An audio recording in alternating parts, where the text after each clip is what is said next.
Hello বন্ধুরা, চলে এলাম একটা নতুন রেসিপি নিয়ে। রেসিপিটার নাম আমি দিয়েছি নিরামিষ মাছের ঝোল। কি অদ্ভুত নাম না? হ্যাঁ, বলছি কেন নিরামিষ মাছের ঝোল সেটা বলছি। চলো এবার দেখতে থাকি। এই যে নুন হলুদ মাখাচ্ছি। যারা আমার এই লাইভটা দেখছো তাদের সবাইকে অনেক অনেক ভালোবাসা, প্রীতি ও শুভেচ্ছা। বন্ধুরা, তোমরা আমার লাইভটা দেখতে থাকো, ভিডিওটা দেখতে থাকো। তো তোমরা দয়া করে প্লিজ স্কিপ করবে না কেউ, দেখতে থাকো। আর যদি কোথাও আমি কিছু ভুল ত্রুটি করে থাকি তাহলে নিশ্চয়ই তোমরা সেটা কমেন্টের মাধ্যমে আমাকে ভুলটা ধরিয়ে দেবে। তো চলো বন্ধুরা, ভালো লাগলে like, comment and subscribe and share করবে, পাশে থাকবে। তো এবার চলো দেখাই আমি কি করলাম, আবার পরে একটু বকবক করব।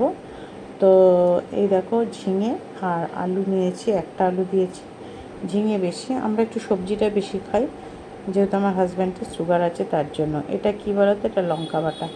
এটা লঙ্কা বাটা, কাঁচা লঙ্কা বাটা, এটা আমি বেটে ফ্রিজে রেখে দিই। আর হচ্ছে জিরে গুঁড়ো, ঠিক আছে? এই দুটো জিনিসই মেন দিতে হবে, লঙ্কা আর জিরে গুঁড়ো। আজকের আমি জিরে বাটতে পারিনি, তাই জন্য আমি গুঁড়োটাই দিয়ে দিয়েছি।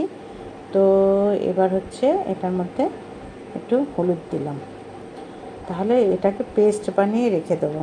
তো ততক্ষণে আমি ঝিঙে আলু সব কেটে রেডি করব, মাছ ভাজবো, তারপর তো ঝোলটা বসাবো।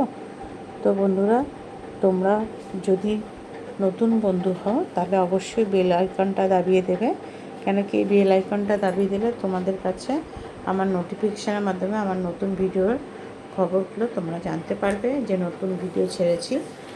তো চলো এবার দেখাবো যে কীভাবে মাছের ঝোলটা আমি বানিয়েছি। আর নিরামিষ কেন মাছের ঝোল বলেছি, হ্যাঁ সেটাও নিশ্চয়ই তোমাদেরকে বলবো। তো ঝিঙেগুলো সব লম্বা লম্বা করে শিরাগুলো ছাড়িয়ে নিচ্ছি। আমি পিলার দিয়ে সবসময় ঝিঙের শিরা ছাড়াই, তো তাতে কি খুব সুন্দরভাবে একদম প্রত্যেকটা ঝিঙের শিরা সুন্দরভাবে ছিলে যায়। আর তার সাথে বড় কথা হচ্ছে, যদি কেউ ওই সবুজ অংশটা একটু গায়ে রাখতে চায় তাহলে সেটাও একটু রাখা যায়। আর যদি পুরো পরিষ্কার করে করতে হয় তাহলে পরিষ্কার করে পুরো সাদা ঝিঙেটাও বার করা যায়, যে কোনো একটা অপশান করলেই হয়।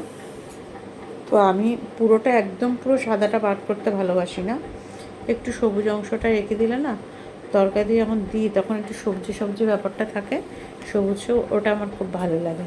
আর একদম যদি আমি ছিলকাগুলো সমস্তটা ছাড়িয়ে নিই তাহলে কী হবে, একেবারে সেই নেতিয়ে গেলে যেরকম হয় সেরকম টাইপের হয়ে যাবে। তো চলো এবারে দেখো, আলু ছাড়াচ্ছি। আলুটাও আমি পিলার দিয়েই ছাড়াই, আমি সবজি আমি অল টাইম বটিতেই কাটি। তো চলো, সব ছাড়ানো হয়ে গেছে, ধুয়ে এগুলোকে পরিষ্কার করে রেখেছি। এবার এগুলো কীভাবে কাটবো দেখো, আলুগুলো তো লম্বা লম্বা করে কেটে ধুয়ে রেখেছি। এবার হচ্ছে ঝিঙেগুলোকে আমি জল দিয়ে অলরেডি ধুয়েছি। তো এবার এগুলোকে পিস করব। আর এই হচ্ছে তোমার লঙ্কার বাটাটা ফ্রিজে রাখা ছিল, আর তার সাথে গুঁড়ো জিরে দিয়েছি। আজকে আমি জিরে বাটতে পারিনি, তাই গুঁড়ো জিরে দিয়ে জল দিয়ে পেস্টটা বানিয়ে রেখেছি। সব সময় গুঁড়ো মশলা যদি জল দিয়ে ভিজিয়ে রাখা যায় কিছুক্ষণ, তাহলে সেটা একটু বাটা মশলার মতন কিছুটা অন্ততপক্ষে আনে তরকারিতে স্বাদ। তো যাই হোক, দেখতেই পাচ্ছ এবার ঝিঙেগুলো কীরকমভাবে কাটছি, সব লম্বা লম্বা করে কাটতে হবে। তো মাথায় রাখতে হবে, ঝিঙে আলু ভাজতে গেলে অবশ্যই আলুটা আগে ছাড়তে হবে, তারপরে হচ্ছে আলুটাকে নুন দিয়ে ভাজতে হবে ঢেকে ঢেকে। তারপর আলুটা যখন নরম হয়ে যাবে তারপরে আমরা ঝিঙে দেবো, ঠিক আছে? তো চলো বন্ধুরা, দেখো নিরামিষ মাছের ঝোল। এই যে আমি কড়াই তেল দিয়ে দিয়েছি যথারীতি। এবার নিরামিষ মাছের ঝোলটা বলে কীভাবে রান্না করবে।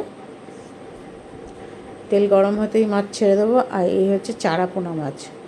চারাপোনা মাছ আমরা খেতে খুব ভালোবাসি, আমি আর আমার কর্তা দুজনে, বুড়ো বুড়ি।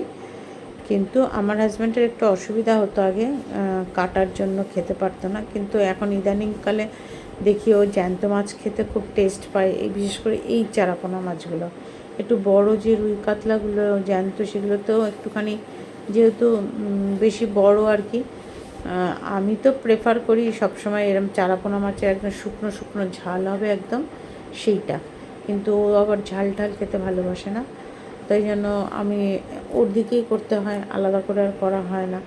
তো যাই হোক, এই আলুটাকে ভালো করে ভাজবো, কিন্তু এই আলু ভাজার সময় অবশ্যই নুন আর হলুদ দিয়ে ভালো করে চেপে ঢেকে দেবো।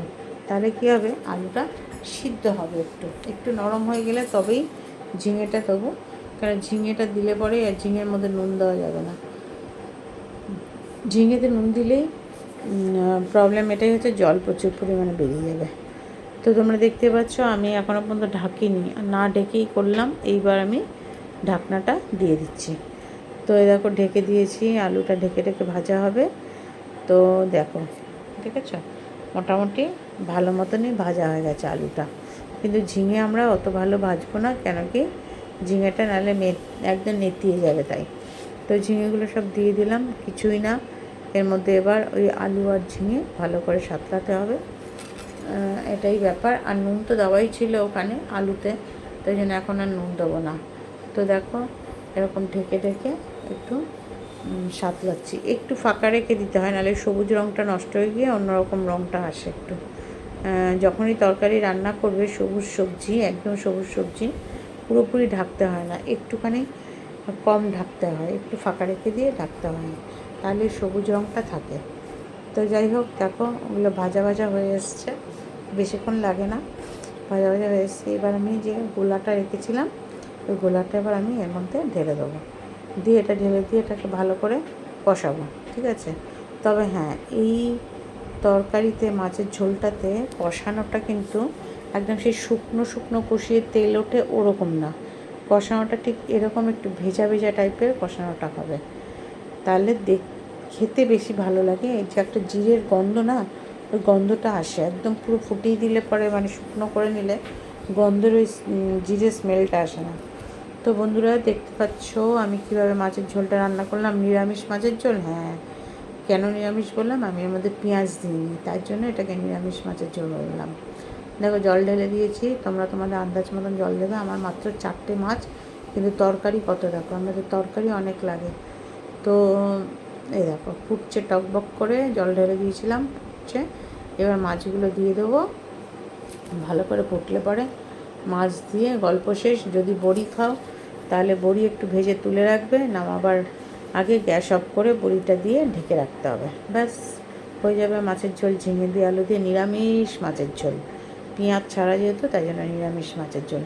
তো বন্ধুরা দেখতেই পারলে আমি মাছের ঝোলটা কীভাবে করলাম, খুব সহজ, তোমরাও করে ফেলো, খুব ভালো লাগে গরম গরম ভাত দিয়ে খেতে। তো বন্ধুরা পাশে থেকো, ভালো থেকো, সুস্থ থেকো, সবাই যে যেখানে আছো প্রত্যেকে ভালো থেকো, সুস্থ থেকো, এই প্রার্থনা করি ওপরওয়ালার কাছে। চলো সবাই ভালো থাকবে, tata bye bye, tata bye bye.